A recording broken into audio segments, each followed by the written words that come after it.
তুমি যদি BTS fan হয়ে থাকো তাহলে আজকের ভিডিওটা তোমার জন্য নয়, কারণ এটা মেইনলি বিটিএস হেটার্সদের জন্য।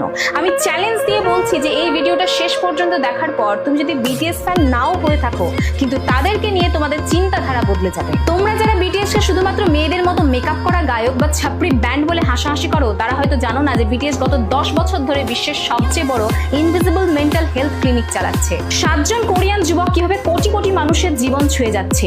আজ আমরা কোনো ফ্যান থিওরি নয়, বরং গেন্ট ইউনিভার্সিটির রিসার্চ এবং কার্ল জুংয়ের সাইকোলজি দিয়ে এই মানসিক বিপ্লবের আসল সত্যটা দেখব।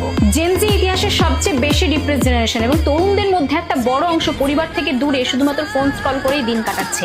আমেরিকান সাইকোলজিক্যাল অ্যাসোসিয়েশনের পরিসংখ্যান বলছে যে 42% মানুষ আজকে হোপলেসনেসে ভুগছে এবং WHO 2023 সালের রিপোর্ট অনুযায়ী প্রায় 28 কোটিরও বেশি মানুষ আজকে ডিপ্রেশনে আক্রান্ত। আর এখানে বিটিএস কাজ শুরু করে। যেখানে অন্যান্য পপস্টাররা শুধুমাত্র ব্রেকআপ আর ড্রাগস নিয়ে গান লিখছে, সেখানে বিটিএস লিখছে সোশ্যাল অ্যাংজাইটি এবং স্কুল বুলিং নিয়ে। তাদের ওয়েলিয়ান 52 গানটি শোনো, যেটা একটা একাকী তিমির গল্প, যার আর্তনাদ কেউ শোনে না এবং আজকের জেনজি এই একাকিত্বের সাথেই রিলেট করতে পারে। আর এখানেই লুকিয়ে আছে আসল সায়েন্স। ডক্টর অ্যারেন বালিকের মতে বিটিএস তাদের গানে জঙ্গিয়ান সাইকোলজি ব্যবহার করে। তাদের ম্যাপ অফ দ্য সোল অ্যালবামটি পুরোপুরি সুইস মনোবিজ্ঞানী কার্ল জুংয়ের তত্ত্বের উপর ভিত্তি করে। তারা মানুষের মনের অন্ধকার দিক বা শ্যাডো নিয়ে কথা বলে, যেটা আমরা লুকিয়ে রাখি। মেম্বার সুগা যখন তার ডিপ্রেশন এবং সুইসাইডাল থট নিয়ে কথা বলেন, তখন ফ্যানরা দেখে যে তাদের আইডলও সে একই লড়াইয়ের মধ্য দিয়ে যাচ্ছে।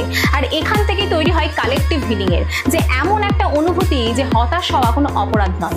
এবার বিটিএস সম্পর্কে কিছু জ ড্রপিং ডেটা দেখো। 2017 সালে ইউনিসেফের সাথে তাদের লাভ মাইসেলফ ক্যাম্পেইনটি 155টি দেশে প্রায় 10 কোটিরও বেশি মানুষকে প্রভাবিত করেছে এবং চাইল্ড প্রোটেকশন ফান্ডে প্রায় 15% পর্যন্ত কন্ট্রিবিউশন দিয়েছে। মেম্বার সুগা অটিজম আক্রান্ত শিশুদের জন্য মিউজিক থেরাপি প্রোগ্রাম চালাচ্ছেন এবং রিসেন্টলি অটিস্টিক শিশুদের হসপিটালে প্রায় $5 বিলিয়ন ডোনেশন দিয়েছেন। আর তাদের ফ্যান বেস আর্মি, এটা শুধুমাত্র ফ্যান ক্লাব নয়, এটা একটা গ্লোবাল পিয়ার সাপোর্ট ইকোসিস্টেম, যেখানে লাখ লাখ তরুণ তরুণী একে অপরের পাশে দাঁড়ায়। এবং ল্যাফেনের স্টাডি বলছে যে এই কমিউনিটির অংশ হলে আত্মহত্যা করার প্রবণতা উল্লেখযোগ্যভাবে কমে।